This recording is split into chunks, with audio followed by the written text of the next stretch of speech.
Hello guys. Risk हर investment में होता है, स्पेशली जहां पे आप बहुत हाई रिटर्न्स एक्सपेक्ट करते हो। इसको आप ऐसे समझे कि दो तरह के रिस्क होते हैं।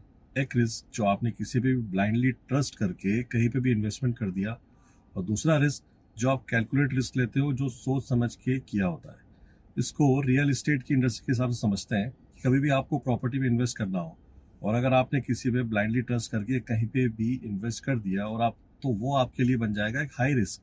और दूसरा रिस्क होता है कैलकुलेट रिस्क, जहां आप कोई भी प्रोजेक्ट इन्फॉर्मेशन मिलने के बाद खुद ही इन डेप्थ रिसर्च करके डिसाइड करते हो कि आपको इन्वेस्ट करना है या नहीं करना है।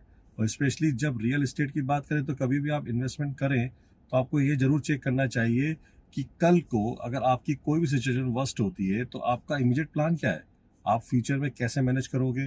वो इसलिए क्योंकि हमेशा हाई रिटर्न नहीं होती। सो वर्स्ट सिनेरियो की सोच के चलना बहुत जरूरी है। लेकिन इसका एक दूसरा एस्पेक्ट भी है। दूसरा एस्पेक्ट इसका ये है कि आपको रिस्क लेने के साथ साथ बहुत फास्ट डिसीजन मेकर होना भी बहुत जरूरी है।